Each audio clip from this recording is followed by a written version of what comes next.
सहनावतु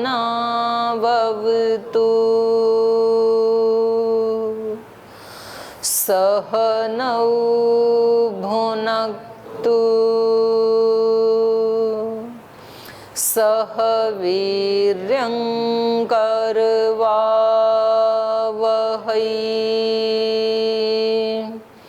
तेजस्विनावधीतमस्तु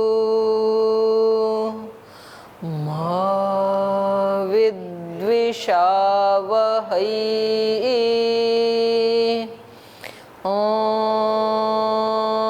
शान्ति शान्ति शान्तिः।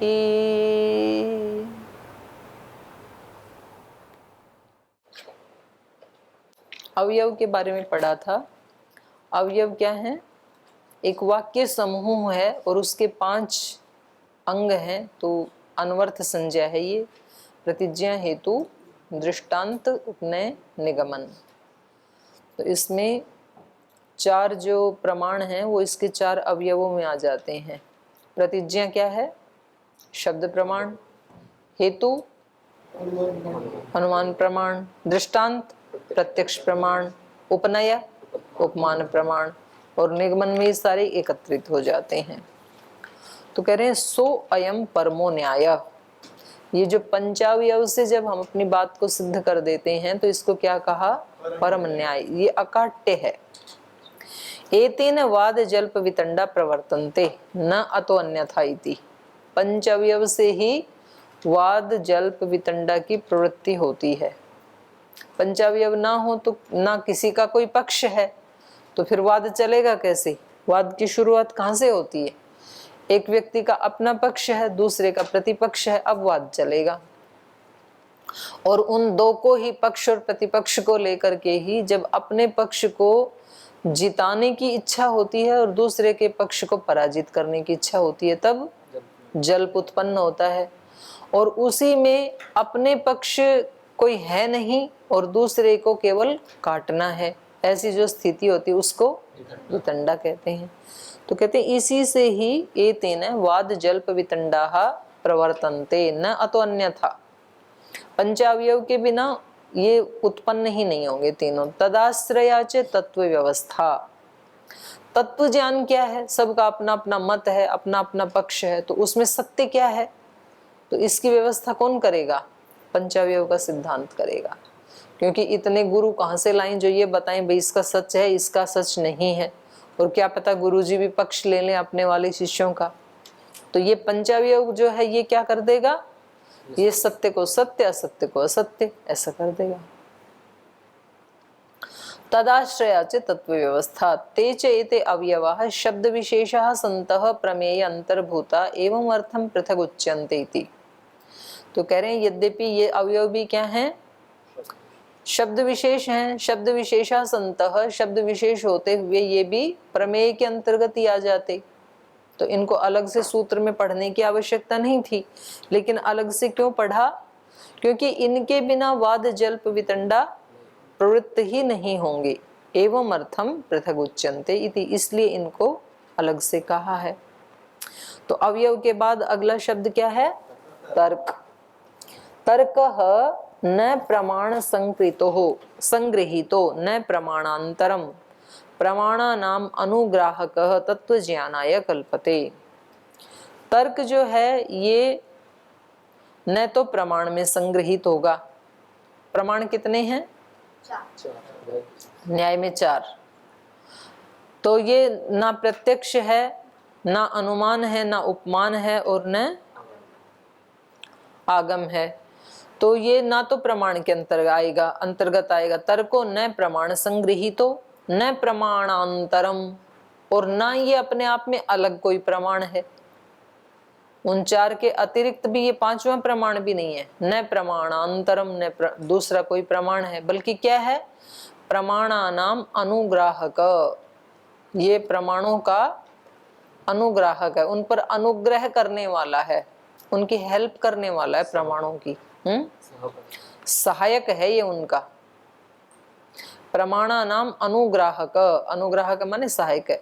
तत्व ज्ञानाय कल्पते, तत्व ज्ञान के लिए जब हमें किसी चीज के बारे में ठीक ठीक ज्ञान प्राप्त करना है कि ये वस्तु ऐसी है या ऐसी है, तो उसमें तर्क क्या करता है, सहायता करता है। तर्क से तो जानते हैं हम, लॉजिक से तो पता लगेगा।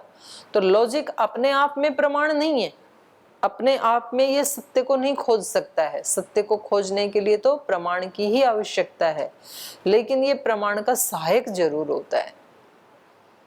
तो संसार के जो सत्य हैं या संसार के परे के जो सत्य हैं, कई लोग कहते हैं ना भी जो लॉजिक से, तर्क से जो सिद्ध नहीं होता है तो उसको हम सत्य नहीं मानते। तो ये बात ठीक नहीं है, क्योंकि सत्य को ढूंढने के लिए लॉजिक सहायक तो है लेकिन प्रमाण नहीं है। वो केवल लॉजिक से चीजें सारी समझ में नहीं आती हैं, कुछ चीजों में उस सत्य को जानने में ये सहायता करता है। एक व्यक्ति कहता है जब तक मेरे को तैरना नहीं आएगा मैं पानी में नहीं उतरूंगा, क्योंकि बिना जिस तैरना आए जो व्यक्ति पानी में उतरेगा तो डूबेगा।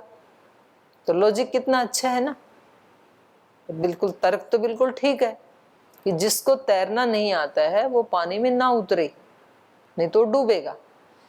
तो कब उतरे पानी में, जब तैरना आ जाए तब पानी में उतरे। लॉजिक बड़ा अच्छा लगता है, लेकिन तैरना आएगा कब, पानी में उतरेगा, उसके बिना आएगा ही नहीं तैरना। तो सब चीजें तर्क से, लॉजिक से सिद्ध नहीं होती हैं। बोले भगवान यदि है तो दिखाई दे, क्योंकि जो कुछ है वो दिखाई देता है, और जो दिखाई नहीं देता है वो नहीं है। इस कमरे में जो कुछ है वो दिखाई दे रहा है, इसका मतलब ये चीजें कमरे में हैं। गाय दिखाई नहीं दे रही है यहाँ पर, इसका मतलब गाय कमरे में नहीं है। तो इसी तरह से यदि ईश्वर इस कमरे में है तो दिखाई दे, और यदि नहीं दिखाई दे रहा है तो गाय की तरह ईश्वर भी नहीं है। तो लॉजिक तो बिल्कुल ठीक है, लेकिन लॉजिक से ये सत्य तो सिद्ध नहीं हुआ ना। तो इसलिए कह रहे हैं कि ये प्रमाण नहीं है, प्रमाणांतर भी नहीं है, ना तो इन प्रमाणों के अंतर्गत आता है, ये चार के अंतर्गत भी नहीं आता है, और अपने आप में स्वतंत्र प्रमाण भी नहीं है, बल्कि प्रमाणानाम अनुग्राहक तत्व ज्ञानाय कल्पते। प्रमाणों से जब तत्व ज्ञान करते हैं तो ये उनका सहायक है, अनुग्राहक है। तस्य उदाहरणम, अब इसका उदाहरण देते हैं तर्क का। किम इदम जन्म कृतकेन हेतुना निर्वर्त्यते आहुस्वित अकृतकेन। एक तर्क, लॉजिक यहाँ पर ये कह रहे हैं कि हम सब मनुष्यों का या इस सारी सृष्टि का जो हमारा जन्म हुआ है, किम इदम जन्म है, ये हमारा जन्म किम कृतकेन हेतुना निर्वर्त्यते, निर्वर्त्यते माने उत्पन्न होना, ये हमारा जन्म क्या किसी हेतु से उत्पन्न हुआ है, आहोस्वित या फिर अकृतकेन, बिना ही किसी हेतु के हो गया। हमारा जो जन्म हुआ है, किसी को मनुष्य का जन्म मिला है, किसी को वृक्ष का, किसी को गाय का, अनेक अनेक योनियों में जन्म मिला है प्राणियों को। तो यहाँ पर मनुष्य के जन्म की बात की जा रही है। किम इदम जन्म, क्या ये जन्म कृतकेन हेतु न निर्वर्त्यते, किसी हेतु से उत्पन्न हुआ। कृतकेन, कृतकेन माने नहीं, कृतकेन माने बनाया हुआ। पहले जन्म में कभी हमने कुछ ऐसा कुछ बनाया, उसके हेतु से ये जन्म हुआ है। कृतकेन मतलब कर्माशय, ऐसे समझो, हमने कर्माशय बनाया, कुछ जन्मों में कर्म किए। तो अब ये जो हमारा जन्म हुआ है ये कर्माशय के कारण हुआ है। कृतकेन हेतु ना, कर्माशय के हेतु से निर्वर्त्यते, आहोस्वित अकृतकेन, ये बिना ही कर्माशय के ऐसे ही हो गया। क्या कहना है? तो ये तो आपने पढ़ रखा है।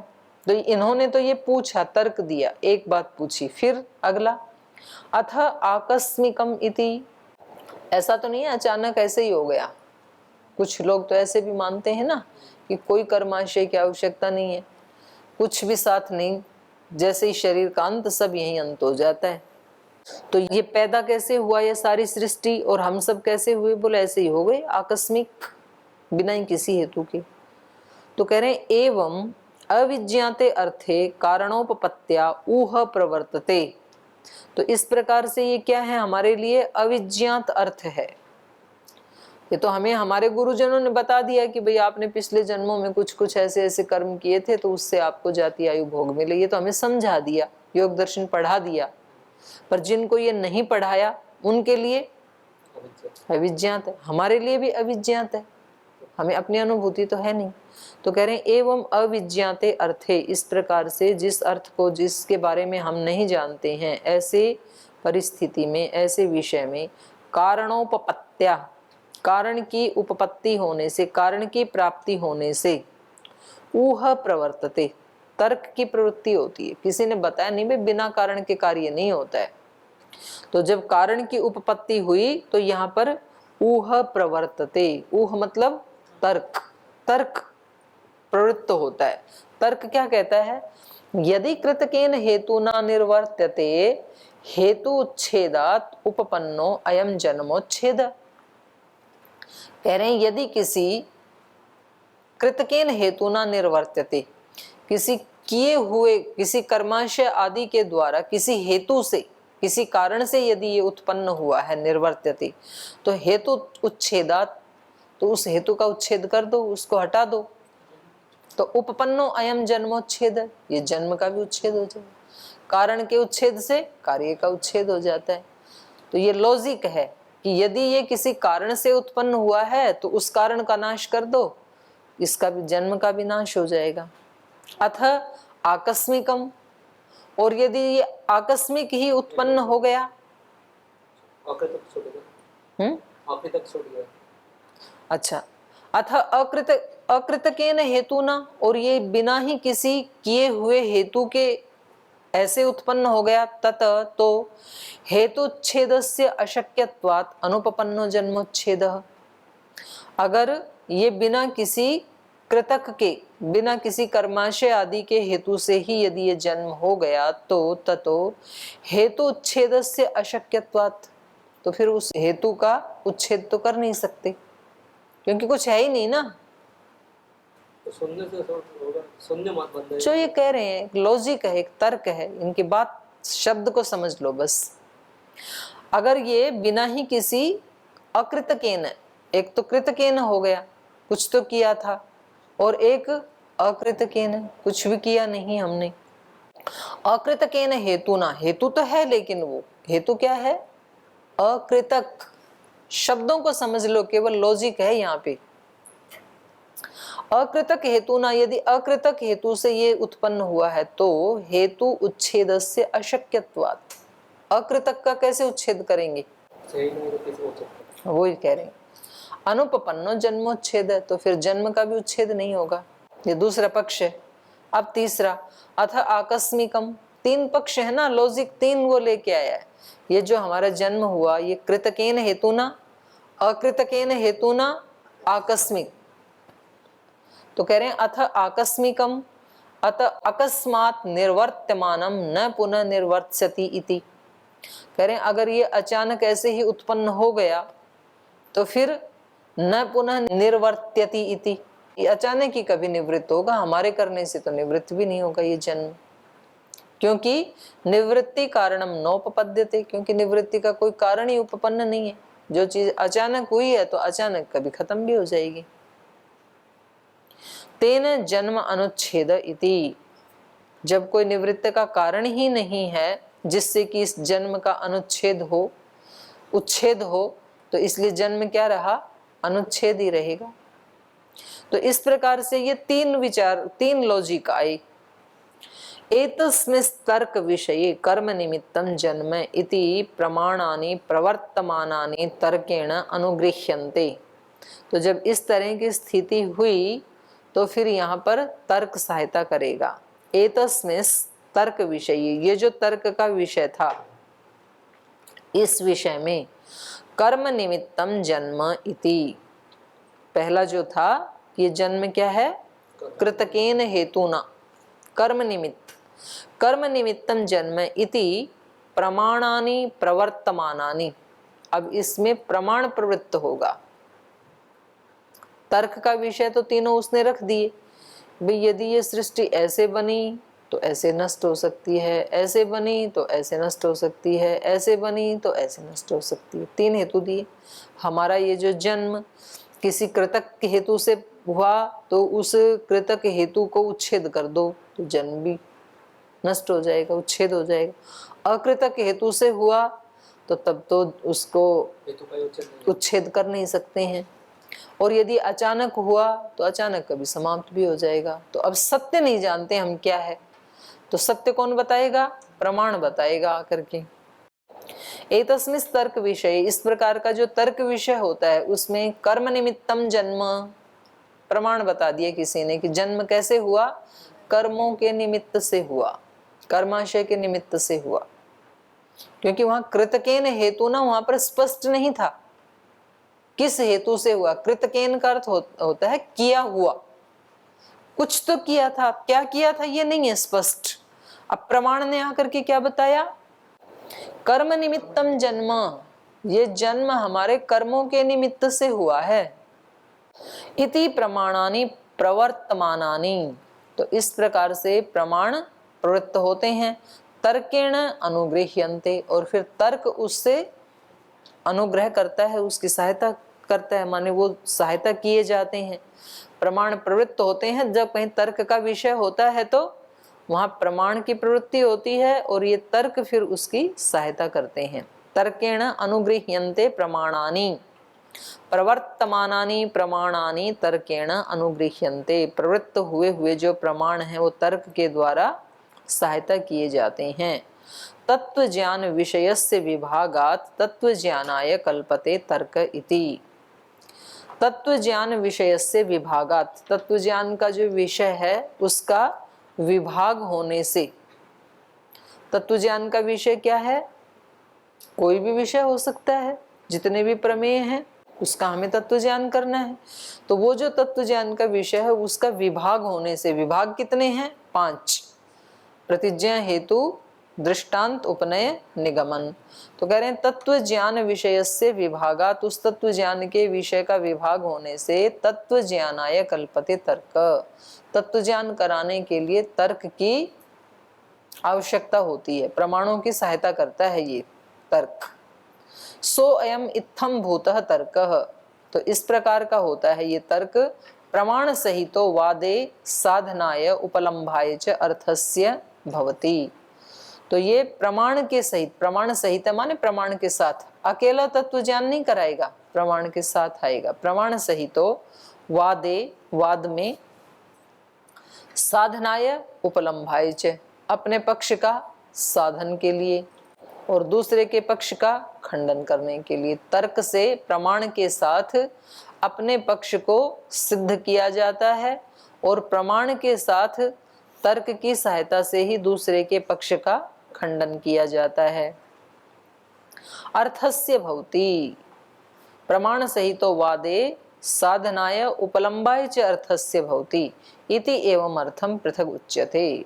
प्रमेय अंतर्भूतो अपि, प्रमेय तो था यद्यपि ये, लेकिन तो भी इसको अलग से क्यों कहा? इसलिए कहा क्योंकि ये तर्क के द्वारा ही प्रमाण की सहायता करता हुआ व्यक्ति अपने पक्ष का स्थापन करता है, दूसरे के पक्ष का खंडन करता है, तो इसकी आवश्यकता पड़ती है अलग से, इसलिए अलग से पढ़ा। तर्क के बाद अंतिम क्या है? निर्णय। निर्णय किसे कहते हैं? नहीं, भाष्यकार बता रहे हैं, वो तो सूत्र तो आगे आएगा, अभी सब भाष्यकार ने ही सबका डेफिनेशन किया है, ठीक है। तो निर्णय किसे कहते हैं? तो कह रहे हैं निर्णय तत्व ज्ञानम प्रमाणानाम फलम। निर्णय किसको कहते हैं? प्रमाणानाम फलम तत्व ज्ञानम निर्णय। प्रमाणों का जो फल है, प्रमाणों का फल क्या है? तत्व ज्ञान होना। प्रमाण क्या करते हैं? सत्य दिखाते हैं हमें, तो वही कह रहे हैं ये प्रमाणानाम फलम तत्व ज्ञानम निर्णय। ऐसी ऐसी पंक्तियों को वो कर लिया करो, अंडरलाइन कर लो या बोल्ड कर लो, तो आपको भाष्य की उसमें भी उत्तर देना आना चाहिए और सूत्र में भी। भाष्यकार वात्स्यायन ऋषि क्या कहते हैं? निर्णय किसे कहते हैं? प्रमाणानाम फलम तत्व ज्ञानम निर्णय। प्रमाणों का जो फल है अर्थात तत्व ज्ञान, उसको निर्णय कहते हैं। तदवसानो वादः, जब निर्णय आ जाता है तो वाद अवसान को प्राप्त हो जाता है। भाई एक विषय में जब निर्णय हो गया तो आगे वाद चलेगा क्या? शांति। तदवसानो वादः, तदवसान माने निर्णय अवसान, निर्णय पर वाद अवसान को प्राप्त होता है, हो जाता है। तस्य पालनार्थ जल्प वितंडे, और उसकी रक्षा के लिए, किसकी रक्षा के लिए? निर्णय की रक्षा के लिए। निर्णय की रक्षा के लिए ही जल्प और वितंडा किए जाते हैं। जब कोई वैतंडिक हमारे से टकरा जाए और वो हमारे सत्य को खंडित करने लगे तो हम भी क्या करेंगे? फिर जल्प वितंडा का भी आश्रय लेंगे। वितंडा का तो नहीं लेंगे, जल्प का ले सकते हैं, आगे आएगा ये। वितंडा को क्यों जाने? फिर वितंडा जब वो कर रहा है तो हम उसका खंडन कर सकें, उसको बता सकें कि आप वैतंडिक हैं। और जैसे ही हमने उसको ये कहा कि आप वैतंडिक हैं तो वो निग्रह स्थान में चला जाएगा। कोई व्यक्ति, कोई कमजोर व्यक्ति या कोई दुष्चरित्र व्यक्ति हमारे ऊपर ही कीचड़ उछाल रहा है और हम फिर उसको दिखा दें भाई आप ऐसे हो, तो फिर क्या करेगा वो? फिर तो चुप हो जाएगा वो, उसके पास कोई चारा नहीं है। जब तक उसको पकड़ ना पाए, कोई भला आदमी है और वो उसके दोष को जानता नहीं है तो वो उसके ऊपर हावी हो जाता है। फिर तो सत्य को यदि हम वितंडा को नहीं जानेंगे तो कोई भी व्यक्ति हमारे सत्य पे हावी हो जाएगा। तो इसलिए वितंडा को जानना चाहिए ताकि हम उसकी वितंडा को पहचान करके उसको रोक सकें वहां पर। तो इसलिए कहा तस्य पालनार्थः, ये बिंदी भी छुटी है और रे की मात्रा भी छुटी हुई है यहाँ पर, पालनाथ है बना हुआ है, पालनार्थम ऐसे कर ले। तस्य पालनार्थम जल्प वितंडे, निर्णय के पालन के लिए, निर्णय की रक्षा के लिए ही जल्प और वितंडा होते हैं। तौ एतौ तर्क निर्णयौ लोक यात्राम वहत इति। तौ एतौ, तो ये दोनों कौन कौन? तर्क और निर्णय, ये ही लोक की यात्रा का वहन करते हैं। संसार की यात्रा किसके उस पे चलती है? या तो तर्क के ऊपर चलती है और या तो निर्णय के आधार पे चलती है। तर्क निर्णयौ लोक यात्राम वहत इति सोऽयं निर्णयः प्रमेयांतरभूतः एवं अर्थ पृथक उद्दिष्टः। यद्यपि ये भी प्रमेय के अंतर्गत ही आ रहा था निर्णय भी, लेकिन क्योंकि इसकी अलग से महत्ता है इसलिए इसको अलग से उद्दिष्ट किया है, अलग से कहा है। आगे कह रहे हैं वाद खलु नाना प्रवक्त्री। ये जो वाद है ये क्या है? नाना प्रवक्त्रिकः। नाना का मतलब यहाँ बहुत सारे नहीं, जो एक से अधिक, माने दो में भी वाद हो सकता है, न एक है अनेक हो जाता है ना जैसे, तो ऐसे ही यहाँ नाना का मतलब क्या है? एक में वाद नहीं हो सकता है, एक से अधिक। वाद खलु नाना प्रवक्त्रिकः प्रत्यधिकरण साधन अन्यतर अधिकरण निर्णय अवसान वाक्य समूह पृथक उद्दिष्ट उपलक्षणार्थम। वाद खलु नाना प्रवक्त्रिकः, उसकी वो बता रहे हैं परिभाषा। प्रत्यधिकरण साधन, प्रत्यधिकरण माने दो अधिकरण होने चाहिए इसके आश्रय, एक पक्ष एक प्रतिपक्ष। तो प्रत्यधिकरण साधन अन्यतर अधिकरण निर्णय अवसान वाक्य समूह, उन दोनों में से जो प्रत्यधिकरण साधन है माने दो जो पक्ष हैं उनमें से अन्यतर अधिकरण निर्णय, उन दोनों में से एक, अन्यतर मतलब दोनों में से एक, अन्यतर जो अन्यतर अधिकरण है उसके निर्णय का, जब उसका निर्णय आ जाता है तो अवसान है वाक्य समूह, इस वाक्य समूह का अवसान हो जाता है। वाद उसको कहते हैं जिसमें एक से अधिक पक्ष हों, तो उसको कहा नाना प्रवक्त्रिकः। प्रवक्ता दो होने चाहिए ना, कम से कम दो, तीन भी हो सकते हैं, चार भी हो सकते हैं, कितने भी हो सकते हैं नाना का मतलब। और नाना प्रवृत्ति प्रत्यधिकरण साधन, दो आश्रय होने चाहिए, दो अधिकरण होने चाहिए, एक मेरे पक्ष का अधिकरण, एक प्रतिपक्ष का अधिकरण। अब इन दोनों में से अन्यतर अधिकरण निर्णय अवसान, इन दोनों में से किसी एक अधिकरण का निर्णय आ जाए तो वहां पर अवसान हो जाता है, किसी एक के सिद्धांत के ऊपर या निर्णय के ऊपर अवसान हो जाता है इसका वाद का। वाक्य समूह है पृथक उद्दिष्ट उपलक्षणार्थम, यद्यपि ये भी प्रमेय के अंतर्गत आ जाता, लेकिन किस लिए अलग कहा? पृथक उद्दिष्ट उपलक्षणार्थम, जानने के लिए। उपलक्षणार्थम माने इसको भी जानने के लिए, वाद को जानने के लिए, क्योंकि उपलक्षितेन व्यवहार तत्व ज्ञानाय भवति इति, जो उपलक्षितेन जाने हुए से, उपलक्षितेन व्यवहार तत्व ज्ञानाय, जाना हुआ जो व्यवहार होता है वो तत्व ज्ञान के लिए होता है। तद विशेषौ जल्प वितंडे, और वाद से विशेष होते हैं जल्प और वितंडा। तत्व अध्यवसाय संरक्षणार्थम इति उक्तम, और ये सब किसके लिए होते हैं? तत्व अध्यवसाय, तत्व का निश्चय करवाने के लिए, तत्व के निश्चय के संरक्षण के लिए वाद जल्प और वितंडा होते हैं। और इसके बाद आएगा फिर निग्रह स्थान, इसको कल पढ़ेंगे, इसके बाद ये सूत्र समाप्त हो जाएगा। तो आज समय हो गया, आज यहीं विराम लेते हैं।